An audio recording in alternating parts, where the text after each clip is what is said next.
Welcome to our channel parameters of statistics और हम gate 2021 statistics का एक और क्वेश्चन सॉल्व करते हैं। तो सबसे पहले देखिए क्वेश्चन आपसे क्या कह रहा है। एक y वेक्टर है 8x1 का जो डिस्ट्रीब्यूटेड है multivariate normal 8 with zero mean and unity variance covariance matrix.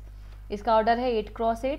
आपको दो मैट्रिसेस दी हुई है यहाँ पे सिग्मा 1 और सिग्मा 2, दोनों की दोनों 8x8 हैं और इनकी हेल्प से दो क्वाड्रेटिक फॉर्म यहाँ पे बनाई गई हैं। फर्स्ट है वाई ट्रांसपोज सिग्मा 1 वाई जो कि chi square with 3 degrees of freedom distributed है, और सेकंड इसी तरीके से chi square 4 degrees of freedom distributed है। और दोनों की दोनों जो क्वाड्रेटिक फॉर्म्स हैं ये इंडिपेंडेंट हैं। तो दो स्टेटमेंट आपको दिए गए हैं, पहला कि सिग्मा और सिग्मा 2 आइडेम्पोटेंट है दोनों, और दूसरा है कि sigma 1 multiplied by sigma 2 equals to 0 है। ऑप्शंस जो थे वो इस तरीके से थे कि आपको पी क्यू दोनों सही हैं या उनमें से कोई एक सही है या दोनों ही सही नहीं है, तो वो आपको यहाँ पे चेक करना है। देखिए इस टाइप के क्वेश्चन जो क्वाड्रेटिक फॉर्म में पूछे जाते हैं इसको आप दो बुक से देख सकते हैं, तो वो दोनों बुक मैं आपको बता देती हूँ। तो चलिए अपने बुक्स की तरफ। पहली बुक है आपकी linear models in statistics, Alvin C Rencher and G C Bruce Schaalje, ठीक है। और इसका आपको पढ़ना है chapter number I guess 5th। तो इसका चैप्टर नंबर 5th जो आपको दिया हुआ है distribution of quadratic forms in y, इसको आप देख सकते हैं for both proofs and results. तो ये काफ़ी अच्छी बुक है, इजी टू अंडरस्टैंड है। और सेकंड जो बुक है वो है linear models by S R. Searle. This is my favourite book for linear models. तो ये वाली बुक भी आप प्रिफर कर सकते हैं। इसके प्रूफ्स मुझे इजी लगते हैं, बट प्रॉब्लम ये है कि इसकी जो टर्मिनोलॉजी है, जो मेथडोलॉजी है, वो बाकी बुक से काफ़ी अलग है। लेकिन ये बुक बहुत अच्छी और स्टैंडर्ड बुक है, तो आप इससे भी इसका चैप्टर नंबर 2 है शायद, तो चैप्टर नंबर 2 है, इसको आप देख सकते हैं फॉर क्वाड्रेटिक फॉर्म्स। तो दोनों ही बुक्स में लगभग सेम रिजल्ट, सेम प्रूफ्स हैं क्वाड्रेटिक फॉर्म्स को लेके, और दोनों बुक्स एटलीस्ट गेट के लिए तो सफिशेंट है कि इसमें से आप रिज़ल्ट देख लें। तो जो रिज़ल्ट हमारे काम आने वाले हैं सबसे पहले हम वो रिज़ल्ट इन दोनों बुक्स में से देखते हैं। तो एल्विन की बुक में जो रिज़ल्ट दिया हुआ है वो ये है, ये चैप्टर नंबर 5 एल्विन की बुक, उसमें आपको कॉरोलरी 1 में ये रिज़ल्ट दिया हुआ है कि y अगर कोई एक वेक्टर है p×1 का जो नॉर्मल p0 i से डिस्ट्रीब्यूटेड है, तो y dash A y chi square with 8 degrees of freedom को फॉलो करेगा इफ़ एंड ओनली इफ़, मतलब दोनों डायरेक्शन में काम हो रहा है, if A is idempotent of rank r, ठीक है।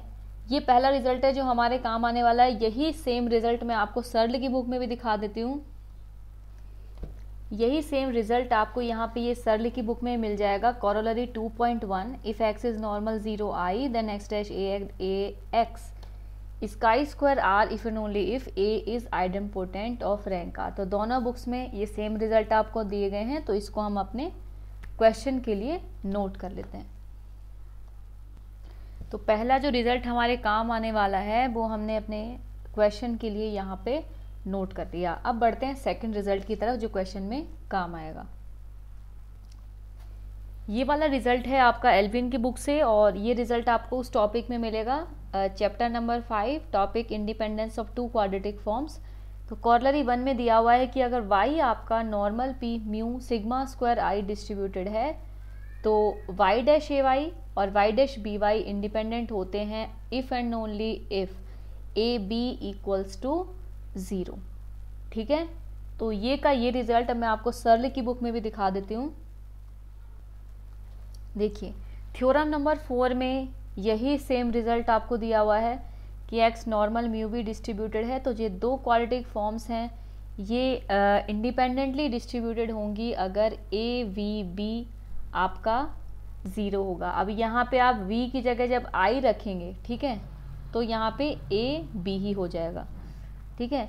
हो सकता है इसके नीचे इसकी कॉरोलरी में भी आपको वैसा ही कुछ रिजल्ट दिया हुआ हो, पर फिलहाल के लिए वैसा ही रिजल्ट यहाँ पर आपको थ्योरम 4 में मिल रहा है, तो इसको हम अपने क्वेश्चन के लिए यूज़ कर सकते हैं। तो जो सेकंड रिज़ल्ट है वो भी हमने यहाँ पर लिख लिया। तो अब इन दोनों रिज़ल्ट्स को हम अपने क्वेश्चन के लिए कैसे यूज़ करें, तो क्या करना है इसमें, देखिए सबसे पहले अगर हम P स्टेटमेंट को चेक करना चाहते हैं, that is sigma 1 and sigma 2 are idempotent, तो आपको कौन सा रिजल्ट यूज़ करना है, रिजल्ट नंबर 1 यूज़ करना है। ठीक है, तो रिजल्ट नंबर 1 को कैसे यूज़ करना है, देखो कंडीशंस को मैच करो, यहाँ पर भी ज़ीरो मीन है, यहाँ पर भी ज़ीरो मीन है, यहाँ पर भी एक यूनिटी मैट्रिक्स है, यहाँ पर भी एक यूनिट मैट्रिक्स है। ठीक है, तो आपको साथ में क्या दिया हुआ है कि y ट्रांसपोज ए वाई अगर काई स्क्वायर आर फॉलो करता है तो ए आइडेम्पोटेंट होती है विद रैंक आर, लेकिन since if and only if condition है तो अदर डायरेक्शन में भी ये ट्रू होगा। मतलब अगर ए एक आइडेम्पोटेंट मैट्रिक्स है विद रैंक आर तो y ट्रांसपोज ए वाई भी डिस्ट्रीब्यूटेड होगा with chi square R with chi square R. तो ये चीज़ आपको इन्फॉर्मेशन इसमें दी हुई है। Since y transpose sigma 1 y matrix follow कर रहा है एक काई स्क्वायर डिस्ट्रीब्यूशन को, तो मतलब ये जो सिग्मा 1 मैट्रिक्स है वो कैसी होगी, आइडेम्पोटेंट मैट्रिक्स होगी विद रैंक 3। सिमिलर तरीके से सिग्मा 2 मैट्रिक्स होगी, ये भी आइडेम्पोटेंट होगी विद रैंक 4। तो इस रिजल्ट से आपका जो ये P वाला ऑप्शन है ये ट्रू हो जाता है। उसके बाद अगर Q वाले ऑप्शन को अगर आपको देखना हो तो Q वाले ऑप्शन में आप क्या करें कि म्यू की जगह 0 दिया हुआ है, इस रिजल्ट में कोई प्रॉब्लम नहीं है। सिग्मा स्क्वायर की जगह यहाँ 1 है, आई की जगह यहाँ पे आई है ही।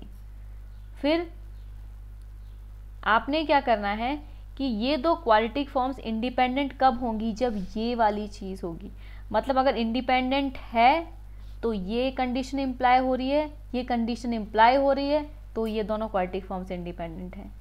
तो हमको यहाँ पर ये दोनों इंडिपेंडेंट दी हुई है, मतलब हमको ये कंडीशन आपको लगानी है। तो a इंटू बी मतलब sigma 1 into sigma 2 should be equals to 0, और यहाँ पे सिग्मा 2 इंटू सिग्मा 1 भी 0 होगा।